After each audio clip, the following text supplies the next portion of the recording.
João capítulo 11, do 1 ao 6. Todos encontraram? Então vamos ao texto. Estava enfermo certo Lázaro de Betânia, aldeia de Maria e de sua irmã Marta. Esta Maria, cujo irmão agora estava doente, era a mesma que ungiu o Senhor com bálsamo e lhe enxugou os pés com os cabelos. Mandaram as irmãs de Lázaro dizer a Jesus: Senhor, aquele quem amas está enfermo. Quando Jesus ouviu isso, disse: Esta enfermidade não acabará em morte, mas é para a glória de Deus, para que o Filho de Deus seja por ela glorificado. Jesus amava a Marta e a irmã dela e Lázaro. Quando, porém, ouviu que Lázaro adoecera, ficou ainda 2 dias no lugar aonde estava.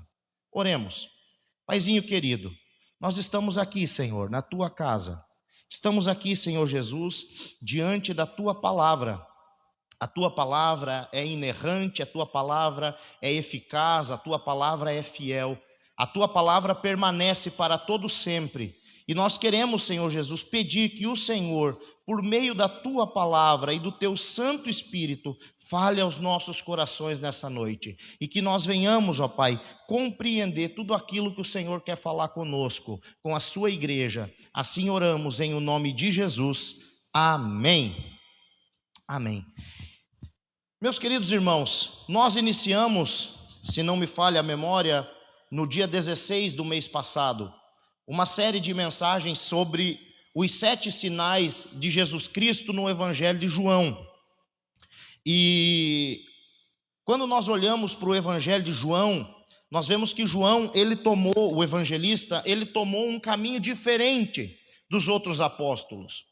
Os outros apóstolos escreveram sobre o nascimento, sobre a vida, sobre os milagres de Jesus e por sua morte, ressurreição, e eles tentaram colocar o máximo de milagres e contextualizações sobre Jesus Cristo. E João não.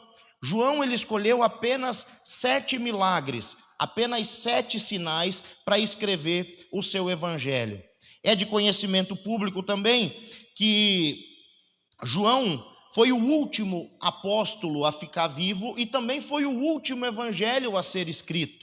Então a tradição da igreja diz que possivelmente João escreveu o seu evangelho no ano 80 depois de Cristo. Ou seja, ele teve bastante tempo para pensar como escreveria esse evangelho. E ao escrever este evangelho, João então adotou esse outro caminho, esse outro método. Por isso João não é um evangelho sinótico, né? Mateus, Marcos e Lucas, praticamente eles contam a mesma história com algum ou outro detalhe a mais. Mas João ele escolhe esse caminho dos 7 sinais. E por que é que João não diz que são 7 milagres, mas são 7 sinais?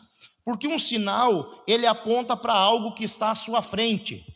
Um sinal por si mesmo, ele não é um fim nele mesmo, mas ele quer revelar algo. Então, quando João vai escolher 7 milagres que ele vai chamar de sinais, é porque estes sinais apontam para a natureza de Cristo, para a divindade de Cristo. Esses sinais revelam o Senhor Jesus Cristo e comprovam que Jesus Cristo é o Messias prometido e que Jesus Cristo é o próprio Deus encarnado, conforme Jesus disse em João 10:30, eu e o Pai somos um.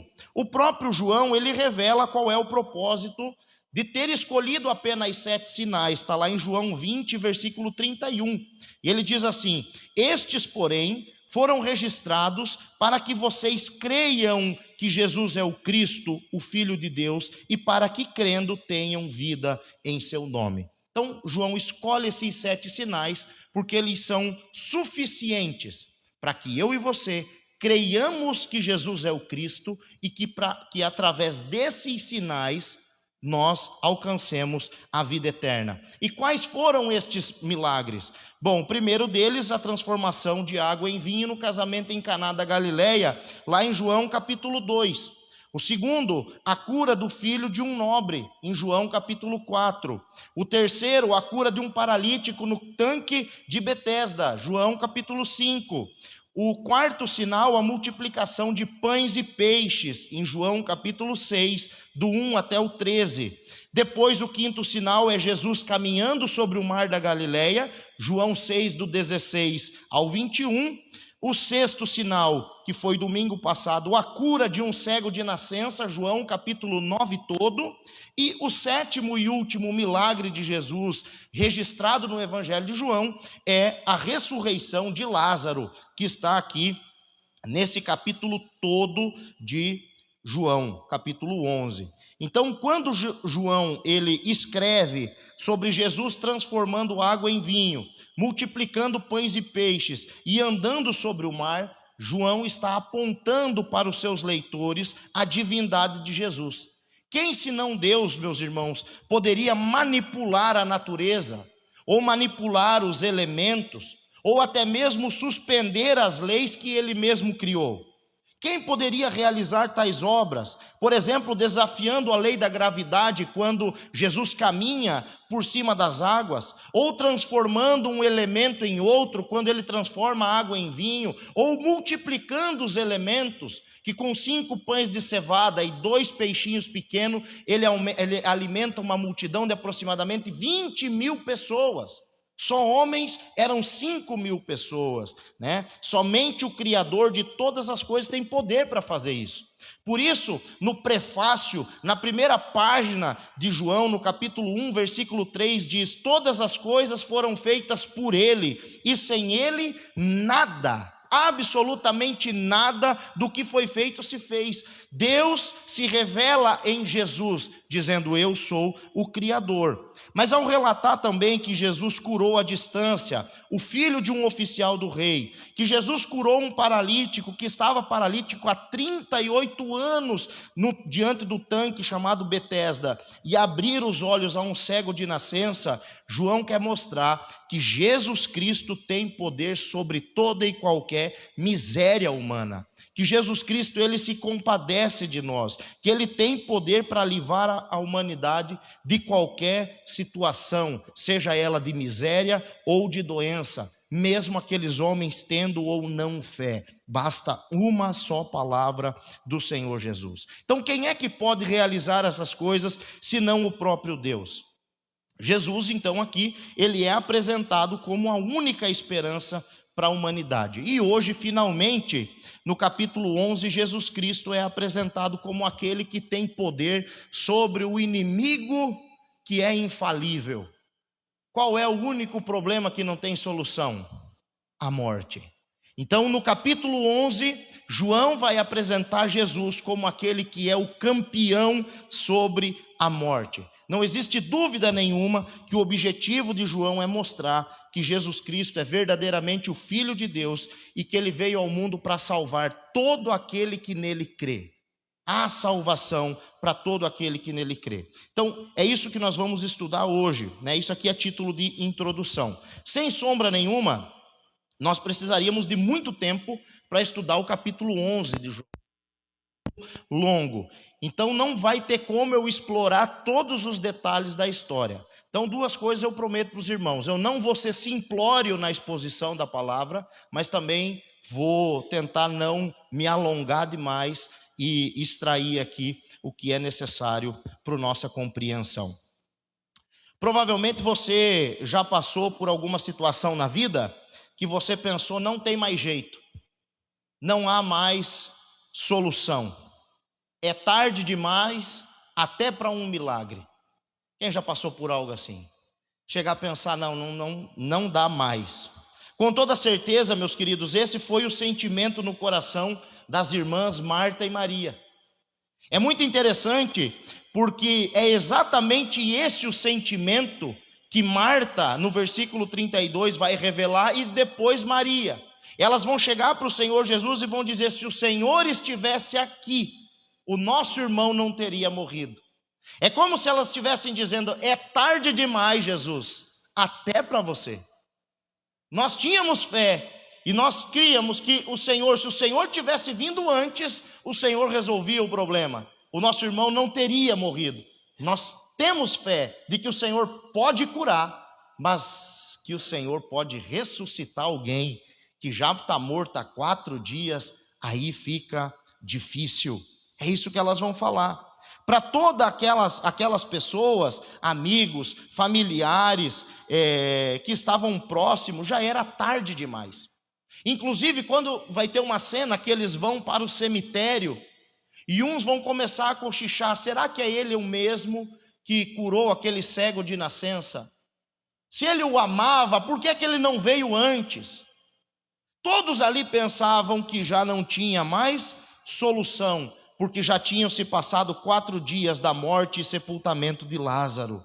Essa era a perspectiva humana, mas não era a perspectiva de Jesus. E eu quero apresentar então aqui 6 lições que eu tiro desse texto. A primeira delas é a perspectiva das irmãs, Marta e Maria. Veja aí, versículo 3. Por isso as irmãs de Lázaro mandaram dizer a Jesus: aquele que o Senhor ama está doente.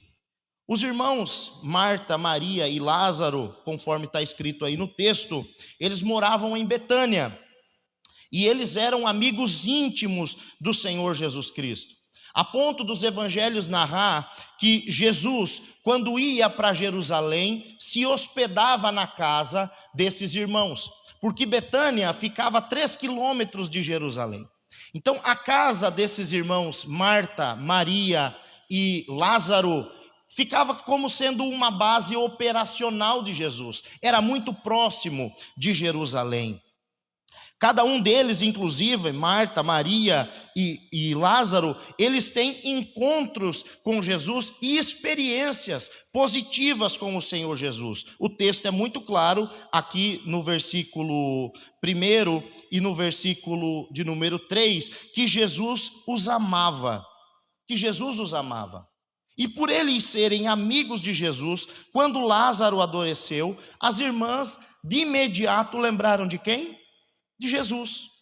Vamos chamar Jesus. E elas então enviam um mensageiro até onde Jesus Cristo estava. E o teor da mensagem é: aquele que o Senhor ama está doente. Eu gosto muito da tradução, da nova tradução da linguagem de hoje, que diz assim: Senhor, o seu querido amigo Lázaro está doente.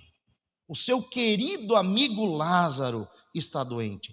Algo muito interessante, irmãos, acontece conosco. A gente acaba interpretando os fatos da nossa vida à luz dos nossos sentimentos e experiências. Ou seja, aquelas mulheres, elas tinham um sentimento e uma experiência por Jesus. E elas interpretaram aquela doença dizendo: o nosso irmão está doente, nós conhecemos Jesus, nós amamos Jesus, Jesus ama a nossa família. Vamos mandar um recado dizendo que Jesus venha logo e cure o nosso irmão dessa enfermidade. A expectativa daquelas mulheres era essa: vamos mandar um mensageiro. E quando o mensageiro chegar e falar para Jesus que o amado amigo dele, Lázaro, está enfermo, Jesus vai abandonar tudo o que ele estiver fazendo e imediatamente ele vai vir ao socorro do nosso irmão. Essa era a expectativa, esse era o sentimento. E quem sabe, irmãos, nesse meio tempo, inclusive, dessa distância, e nós vamos entender que Jesus está além do Jordão, numa distância de 40 quilômetros, ou seja, era 1 dia de caminhada. Quem sabe nesse 1 dia que o mensageiro demorou para chegar, essas mulheres começaram a lembrar. Talvez a Marta falando para Maria: você lembra quando ele curou o fulano de tal? E aí a Maria vai dizer: e você lembra, Marta, que está um zum dizendo que ele curou um cego de nascença?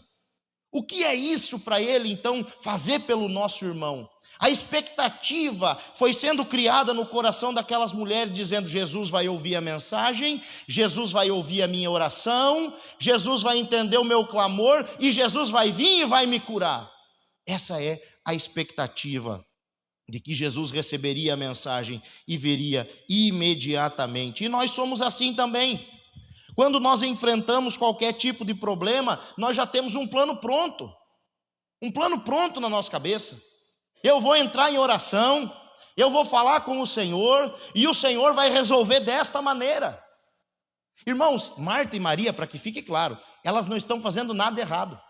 Pelo contrário, elas dão exemplo de fé. A expectativa delas é boa, é correta. O sentimento delas é correto, nós amamos Jesus, Jesus nos ama. Elas não estão procrastinando, elas não estão procurando qualquer outra solução. Elas imediatamente clamam por Jesus, mandam um mensageiro até Jesus. Só que não é isso que o Senhor quer fazer. Inclusive o sentimento delas é de fé. Ou vocês acham que Maria e Marta estão mandando um mensageiro dizendo: venha Jesus, teu amigo está morrendo, vem se despedir dele? É esse o sentimento? É óbvio que não. O sentimento é: Jesus vai vir e vai curar, e vai ficar tudo bem, e nós vamos festejar juntos. Esse é o sentimento. Não há nada que desaprove o que as irmãs estão fazendo. A grande questão é que Jesus não vê com a perspectiva delas. E aí a gente vê uma outra cena se introduzindo agora, que é a perspectiva de Jesus. Versículo 4. Ao receber a notícia, Jesus disse: essa doença não é para a morte, mas para a glória de Deus, a fim de que o Filho de Deus seja glorificado por meio dela.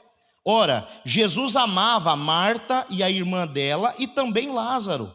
Quando soube que Lázaro estava doente, ainda se demorou 2 dias no lugar aonde estava. Veja bem, Marta, Maria e Lázaro eram amados por Jesus. Eram tão amados que mesmo depois que Lázaro morreu, quando Jesus vai falar claramente para os discípulos, Jesus vai dizer: o nosso amigo Lázaro morreu. E o homem já estava morto. Jesus se refere ao defunto como sendo seu amigo. Ele realmente, verdadeiramente amava aquela família. Não eram pessoas estranhas, não eram pessoas da multidão. Mas Jesus, ao receber o mensageiro vindo de Betânia, teve uma reação contrária ao esperado. Qual foi a reação de Jesus? Versículo 6. Ainda se demorou 2 dias no lugar aonde estava. Jesus e os seus discípulos estavam no deserto, em uma região para além do Jordão, aonde João Batista batizava. Está lá no capítulo 10, versículo 40 de João. Quando ele recebeu a notícia que Lázaro estava doente, ele decidiu ficar ali mais 2 dias. Mais 2 dias. Jesus acabou vendo que ninguém viu. Isso é interessante de Jesus. E Jesus Cristo vê aquilo que ninguém consegue ver. A perspectiva das irmãs Marta e Maria era de que Jesus receberia a mensagem e imediatamente viria ao encontro delas para que o seu irmão não morresse. Mas Jesus não viu essa cena do mesmo jeito. Jesus não viu. E então ele revela um propósito. A perspectiva de Jesus sempre vai revelar um propósito. Qual é o propósito? Versículo 4. Essa doença não é para a morte, mas para a glória de Deus. Marta e Maria estão arrancando os cabelos da cabeça, desesperadas, fazendo tudo o que é possível fazer para salvar o irmão. Jesus recebe a mensagem dizendo: venha, porque o seu amigo está morrendo. E Jesus, de dentro da sua perspectiva, ele olha e diz: essa doença não é para a morte, esse sofrimento não é para a derrota, mas é para a glória de Deus, e a fim de que o Filho de Deus seja glorificado por meio dela. Jesus viu aquilo que ninguém mais conseguia ver. As pessoas viam a morte, as pessoas viam o fracasso, mas Jesus Cristo viu a glória de Deus. Jesus Cristo viu um propósito para tudo aquilo que aquela amada família estava passando. Oh, meu querido irmão, tem um propósito para tudo aquilo que você passa na sua vida. Nada foge do controle de Deus. Há um propósito. Há um propósito. Uma pergunta que eu ouço muito é: por que é que coisas ruins acontecem para pessoas boas? E esse texto é um texto maravilhoso para você responder isso. Porque aqui são pessoas conhecidíssimas do Senhor, que amam o Senhor Jesus e que são muito amadas por Jesus. E mesmo assim, a morte bateu naquela casa. A doença chegou naquela família. A desgraça adentrou dentro daquele lar. E quando chega a mensagem para Jesus, Jesus vai olhar de dentro da sua perspectiva e vai dizer: é para a glória de Deus. É para a glória de Deus. Eu sei que nós não queremos viver com um espinho na carne, mas muitas vezes vai ser para a glória de Deus. Assim como Paulo, que ouviu do Senhor: Paulo, a minha graça te basta, a minha graça te basta. Com certeza, meus irmãos, essa era a confiança daquelas irmãs. E também a confiança de Lázaro. Você já parou para imaginar? Lázaro é o amigo de Jesus. Eu fico imaginando Lázaro talvez deitado naquele leito, dia após dia piorando. E aí de repente, naquele dia, chega Marta e Maria e diz assim: maninho, calma, o mensageiro já saiu. Nós descobrimos aonde Jesus está e o mensageiro já saiu. Fique tranquilo. Eu imagino a expectativa no coração de Lázaro. Pronto, sarei. Essa doença não vai me consumir. Eu não vou passar para o lado de lá, não vou ter essa experiência do que é a morte, porque agora Jesus sabe que eu estou doente e Ele vai vir porque Ele é meu amigo. Quantos crentes fiéis têm sofrido pelo mundo? Quem sabe você mesmo esteja enfrentando uma situação difícil, de grande sofrimento, e se perguntando: por que eu, Senhor? Por que na minha família, Senhor? E a resposta para essas indagações, mesmo que você não entenda, é para a glória de Deus e para que o Filho de Deus seja glorificado por meio dela. Nós não conseguimos enxergar o todo. Meus irmãos, ninguém gosta de viver momentos de dor. Quem aqui gosta de sofrer? Ninguém aqui gosta de sofrer. Porém, muitas vezes a dor faz parte do propósito, sim ou não? O ouro, para ser refinado, precisa passar pelo fogo. A dor faz parte do propósito. Uma mulher sofre e suporta dores terríveis para ter o quê? Um filho. Um atleta sofre dores terríveis e suporta dores terríveis para subir ao pódio. Um estudante vai à noite, madrugadas adentro, para passar em um concurso público. Nós suportamos a dor. O problema não é sentir dor, o problema não é suportar a dor, o problema é não entender o propósito. E Deus gosta de fazer isso com a gente, irmãos. Eu vou te usar, mas eu não vou revelar como, porque você ainda não está preparado. E aí a gente acaba sempre se perguntando: por que eu, Senhor? Por que a minha família? Por que está acontecendo isso comigo? Eu sou tão bom, por que eu estou sofrendo dessa maneira?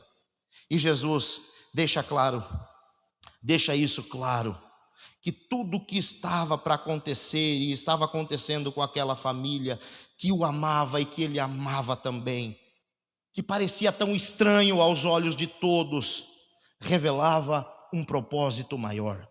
É para a glória de Deus e a glória do seu Filho. Meus queridos irmãos, nós precisamos entender que nós não somos capazes de enxergar todos os cantos, todos os ângulos.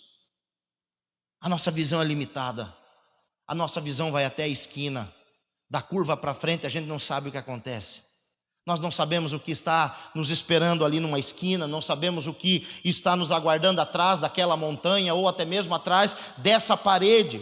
Nós não conseguimos ver além das curvas da vida, mas o Senhor Jesus Cristo vê o todo, as finitas e, por que não, as infinitas possibilidades. Enquanto está todo mundo desesperado porque Lázaro está doente, está se enfraquecendo e vai morrer, o plano de Deus era de revelar a sua glória na vida de Lázaro. O plano do Senhor Jesus Cristo era de revelar o seu amor na vida de Marta e na vida de Maria. O plano de Jesus era de usar aquela família como exemplo do seu poder e autoridade, para que enquanto o mundo fosse mundo e a palavra fosse pregada, através do exemplo deles, todos viessem a crer que Jesus Cristo é maior do que a morte, que Ele é a ressurreição e a vida. O plano de Deus era maior. Apesar de toda a dor, a revelação que estava prestes a acontecer era que Existe um Deus que trabalha em favor daqueles que o amam, e que nada, absolutamente nada, nem ninguém pode impedir o agir desse Deus.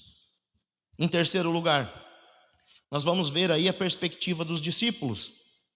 Veja na sua Bíblia, fica do 7 até o 16, diz assim: depois disse aos discípulos: vamos outra vez para a Judeia. E os discípulos disseram: mestre, ainda há pouco os judeus queriam apedrejá-lo, e o Senhor quer voltar para lá. Quando eles receberam a notícia de que Lázaro estava doente, provavelmente pensaram que Jesus Cristo ia imediatamente levantar acampamento e ir até Betânia. Mas não foi isso que aconteceu. Nós vimos que no versículo 6, Jesus decide ficar mais 2 dias naquele lugar. E isso tranquilizou o coração dos discípulos. Por que é que os discípulos ficaram felizes em não precisar ir para Betânia? Porque da onde eles estavam, eles precisariam passar por Jerusalém. E no capítulo 10 de João, esses homens quase foram mortos, apedrejados em Jerusalém. Eles escaparam por pouco de serem apedrejados junto com Jesus. Então os discípulos estavam confortáveis aonde eles estavam. O coração deles se aquietou, o coração deles se acalmou. Mas passaram-se 2 dias. Quem sabe eles até esqueceram de Lázaro. E do nada, talvez estavam fazendo qualquer outra coisa, Jesus Cristo do nada fala: vamos para Betânia, vamos voltar para a Judeia. E os discípulos tomam um susto: Senhor, mas ainda há pouco eles quiseram te matar. Mestre, ainda há pouco os judeus queriam apedrejá-lo, e o Senhor quer voltar para lá. É como se eles estivessem dizendo: Jesus, nós escapamos por um triz. Eles ainda estão com ódio de nós, do nosso coração. Vamos ficar mais uns dias aqui, escondidos. Por que é que o Senhor quer fazer essa loucura? Pensa bem, Jesus, eles vão te matar e nós vamos morrer junto. Prova disso está no versículo 16. Olha o que Tomé fala para Jesus. Ele diz assim: vamos também nós para morrer com o mestre. Esse era o sentimento. Escapamos daquela, mas dessa aqui é certeza que nós vamos morrer. Mas já que o Senhor quer, vamos, o Senhor é quem manda. E para responder à indagação dos discípulos, Jesus então propõe uma metáfora, versículo 9 e 10. Jesus respondeu: não é verdade que o dia tem 12 horas? Se alguém andar de dia, não tropeça, porque vê a luz do mundo, mas se andar de noite, tropeça, porque nele não há luz. São 2 interpretações aqui para essa metáfora. A primeira delas dividia o dia em 2 etapas: pôr do sol e nascer do sol. 12 horas de dia, 12 horas de noite. E Jesus Cristo está dizendo o seguinte: existe um tempo determinado por Deus, e enquanto esse tempo não se cumpre, eu não caio em nenhuma armadilha. Não importa quantas tentativas eles façam para me matar, eu só vou morrer, eu sei que eu vou morrer, mas quando chegar o tempo certo. Por isso em João, Jesus vai dizer, João capítulo 17, que ninguém matou ele, mas ele espontaneamente deu a sua vida. Jesus não era um fugitivo que estava fugindo da cruz e foi capturado, muito pelo contrário. Ele sabia que o dia se aproximava, ele recebeu Judas, ele recebeu o beijo da traição, ele se entregou no jardim do Getsêmani, e quando vieram com paus e correntes para o prender, ele disse: mas eu não estava com vocês todos os dias, acaso sou eu algum bandido? Jesus não foi pego, ele se entregou deliberadamente, de espontânea vontade. Mas em segundo lugar, a interpretação que nós temos desse texto é que Jesus está dizendo para os discípulos que aqueles que andam na luz não caem em armadilhas. Quem é a luz desse mundo? João 8,12. Jesus disse: eu sou a luz do mundo. Então Jesus está respondendo o temor dos discípulos. Vocês estão com medo do quê? Vocês estão com medo do escuro por quê? Vocês estão caminhando com a luz do mundo. Enquanto vocês estão caminhando na luz, vocês não vão cair em armadilhas. Mas sabe qual que é o nosso problema, irmãos? O nosso problema é que a gente gostaria que Deus descesse com a mãozona dele do céu, com uma mega, super power lanterna de LED, e iluminasse todos os nossos possíveis 80, 90 e 100 anos, para que a gente visse do início até o fim da nossa vida tudo o que iria acontecer. Mas não é assim que acontece. Quem aqui já dirigiu de noite? Fez uma longa viagem de noite? Quantos metros o farol do seu carro ilumina? Imagina que você tem 500 quilômetros ou 1.000 quilômetros para fazer. Você vai conseguir iluminar os 1.000 quilômetros? É óbvio que não. Mas de 100 em 100 metros você vai avançando. E você teve luz durante todo o percurso, durante todo o caminho. Por isso a palavra do Senhor, no Salmo 119, versículo 105, diz: lâmpada para os meus pés é a tua palavra e luz para o meu caminho. Deus vai iluminando. Está com medo do futuro? Caminha junto com Jesus. Enquanto você caminha com Jesus, você não tropeça nas armadilhas. Depois disso, ainda Jesus Cristo disse: precisamos ir para Betânia, porque o Lázaro adormeceu. Um eufemismo para a morte. Mas os discípulos, irmãos, eles eram tão lerdos que eles responderam: não, se ele está dormindo, então tá bom. Se ele adormeceu, ele vai ficar bom, né? E Jesus então teve que falar claramente no versículo 14: Lázaro morreu. Lázaro morreu. E mais uma vez então Jesus revela o seu propósito, versículo 15: por causa de vocês me alegro de que não estivesse lá, para que vocês possam crer.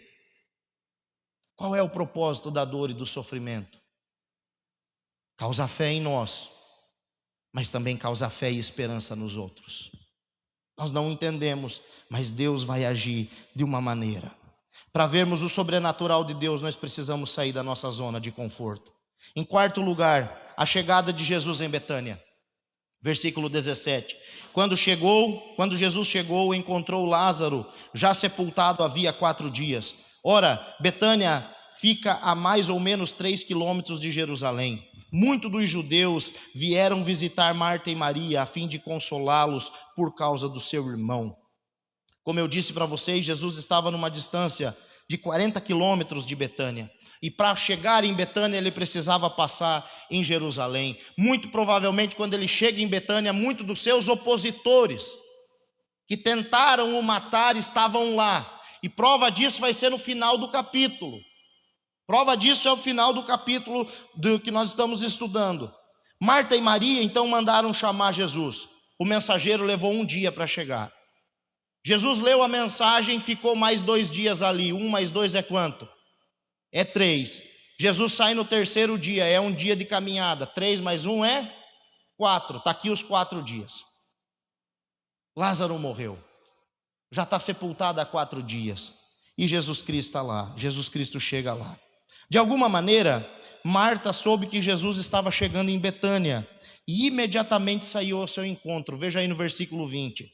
Marta, quando soube que Jesus estava chegando, foi encontrar-se com ele. Maria, porém, ficou sentada em casa. Eu acho aqui muito interessante, eu gostaria que você prestasse atenção. Nós poderíamos dizer que Marta é aquele tipo de mulher que resolve. Sabe? Que as mulheres que são despachadas para resolver, ela se preocupa com os detalhes, ela não é desatenta, ela está ligada em tudo, mas Marta, ela vai fazendo as coisas no silêncio.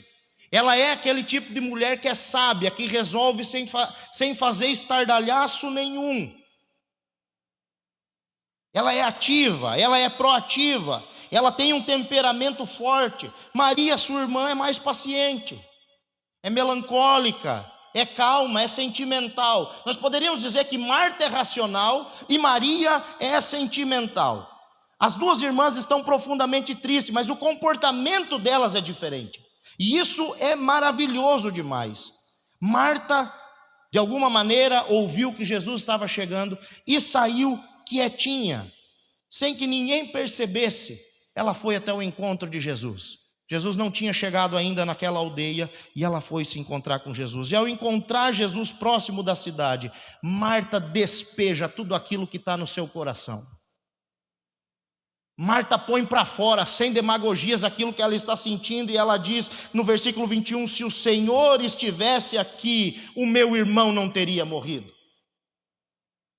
Imagina, irmãos, é 4 dias esse martelo batendo na cabeça dela. Se Jesus estivesse aqui, Lázaro não teria morrido. Talvez essa mulher se culpando, mas eu mandei chamar, é ele que não veio. Por que é que ele não veio? O que é que eu fiz para merecer isso? E eu fico imaginando, meus queridos, a aparência dessa mulher diante de Jesus, uma irmã sofrida, com as vestes sujas e empoeiradas, por sair correndo naquelas ruas de terra, cansada, muito triste, talvez com o rosto inchado de tanto chorar, os olhos vermelhos, e ela chega diante de Jesus e fala o que tem que falar. Marta não fica dando voltas, ela fala aquilo que está afligindo, ela diz: Jesus, eu contava com o Senhor. Se o Senhor estivesse aqui, eu tenho certeza que o meu irmão não teria morrido. Oh, meus irmãos, nós temos que chegar sem máscara diante de Deus. Deus, Ele olha para dentro dos nossos corações. Não adianta essa demagogia, não adianta essas voltas. Despeje aquilo que está te afligindo diante de Deus. E Marta chega e fala, é óbvio que aqui ela não está sendo desrespeitosa, mas ela diz: se o Senhor estivesse aqui. Contudo, mesmo com o coração despedaçado, ela ainda tem fé. No versículo 22 ela diz: mas também sei que mesmo agora, tudo que o Senhor pedir a Deus, Ele concederá. Olha a fé dessa mulher. Ela não perdeu o emprego, ela não está com um boleto atrasado, ela está com um irmão morto há 4 dias.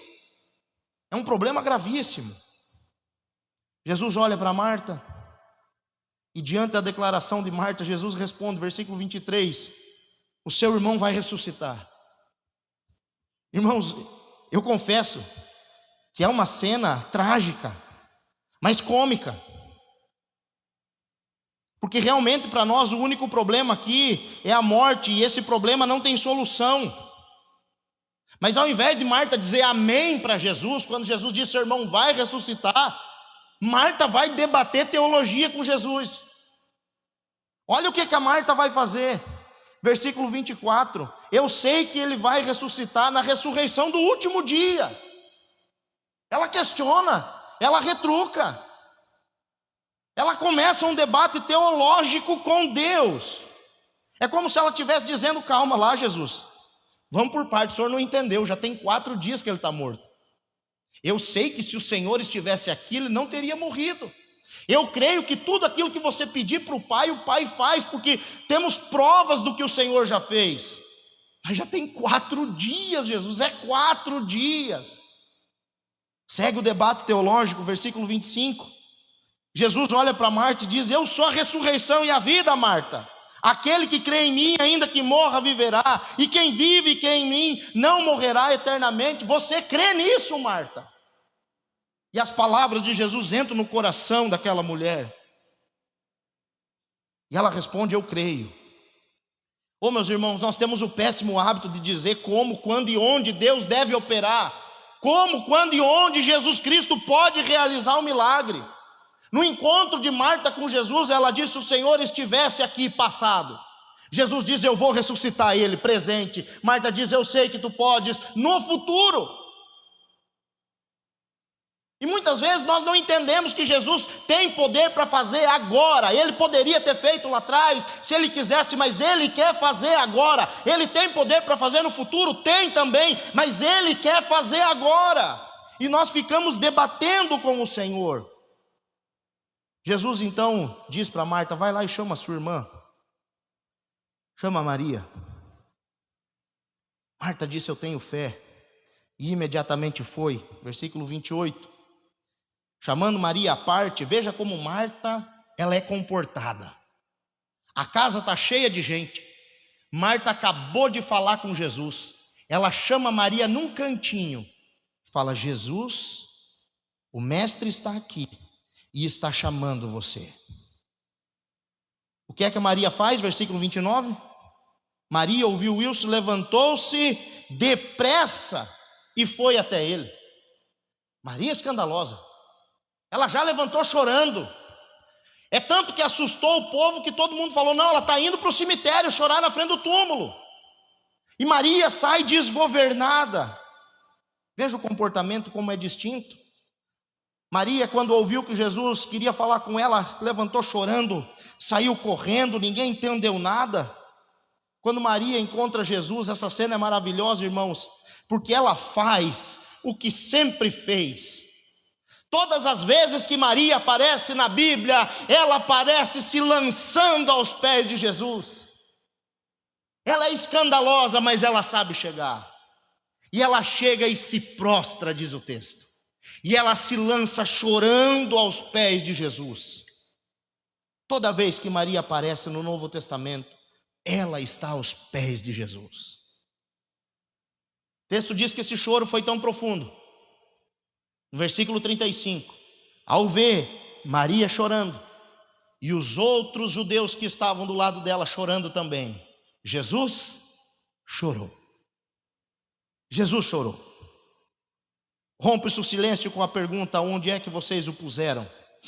Vamos todo mundo para o cemitério. Chegamos no quinto ensinamento: o triunfo sobre a morte. Se existe alguém, irmãos, que se importa com o nosso sofrimento, é o Senhor Jesus Cristo. A Bíblia diz que Ele foi homem experimentado de dores. Por isso você pode confiar. Ele é o único mediador entre Deus e os homens. Ele sabe o que é sofrer. Ele é o único capaz de consolar você e curar você. Imediatamente Jesus pediu para ver o seu amigo. E diante do túmulo, então, Jesus Cristo chorou. Ele chorou. Ele é o único mediador. Diante do túmulo de Lázaro, o mestre dá uma ordem inusitada. Talvez até uma ordem inesperada, maluca. Qual é a ordem? Tirem a pedra. Talvez alguém poderia questionar: se o senhor quisesse ter vindo no velório, era semana passada, foi 4 dias atrás já. E Jesus dá essa ordem: tirem a pedra. Quem é que fala depois de Jesus, irmãos? Marta. Tem Marta aqui na igreja? E a Marta, quando ouve Jesus dizer tire a pedra, ela diz: Senhor, já cheira mal, porque está morto há 4 dias. Já está morto há 4 dias.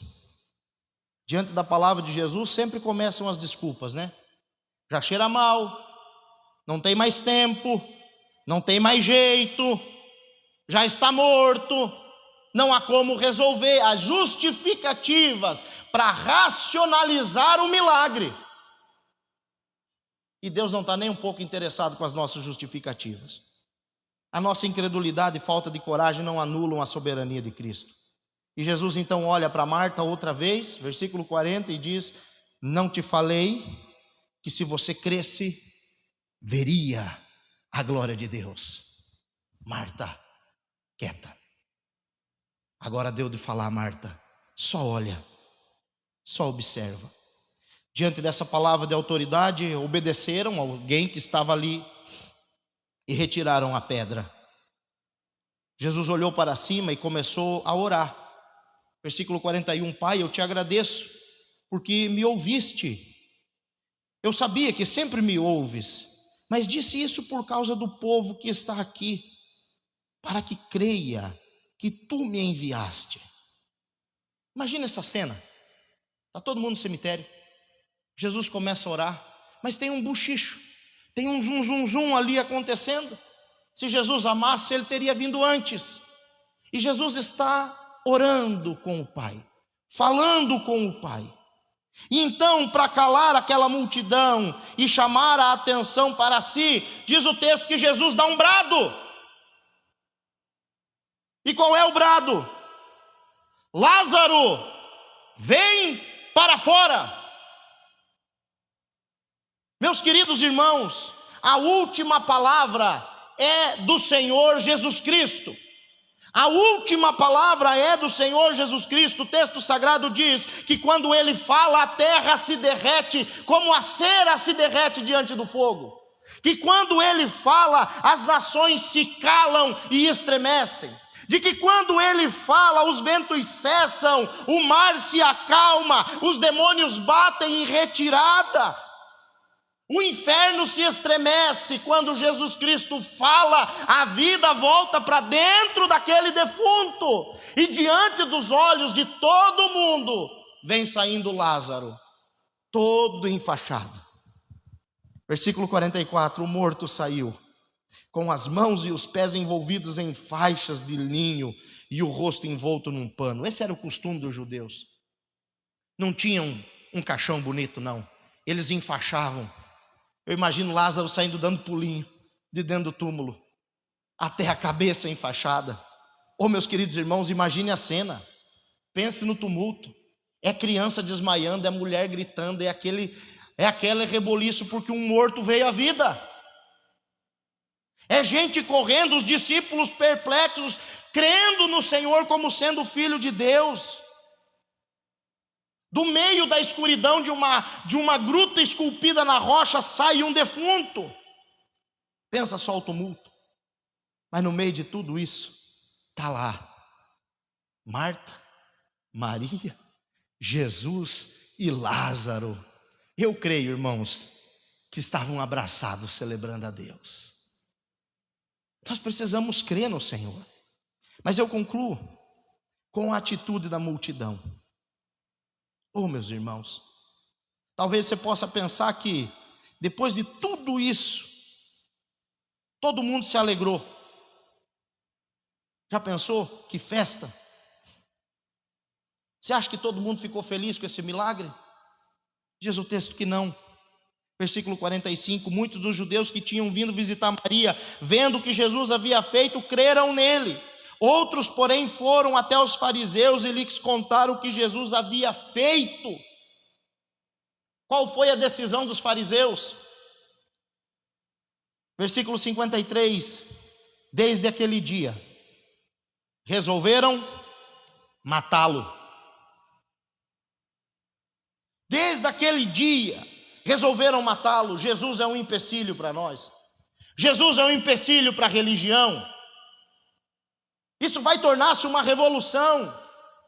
E ao invés de todos celebrarem diante do milagre da vida, do autor da vida, aquela multidão se dividiu.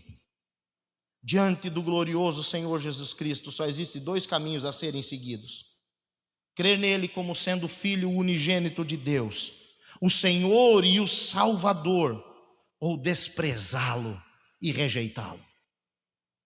E foi o que parte daquela multidão fez. Muitos creram, mas muitos o odiaram ainda mais. Eu quero concluir fazendo uma pergunta para você. Qual vai ser a sua atitude hoje? Qual vai ser a sua atitude hoje? Nada, absolutamente nada pode impedir Cristo de chegar até você. Nada. Talvez você tenha sonhos na sua vida que já morreram. Talvez você perdeu a esperança na sua família, eu não sei. Mas nada, absolutamente nada pode impedir Cristo de chegar até você. Cristo enfrentou prisão, açoites, humilhação, coroa de espinhos, cruz pesada, cravos nas mãos e nos pés. Nada pôde impedir Cristo de vencer a morte. Ele foi morto e ficou sepultado 3 dias, mas no 3º dia ele ressuscitou. E hoje ele te oferece a vida eterna. Somente Jesus pode te salvar, porque ele é a ressurreição e a vida. É isso que João está dizendo aqui. O que é que fez você desanimar? O que é que fez você parar? O que é que fez você desistir? Nada pode impedir Cristo de realizar o milagre. Nada. As nossas desculpas não podem impedir. Jesus é soberano na sua palavra. Eu quero convidar você a ficar de pé.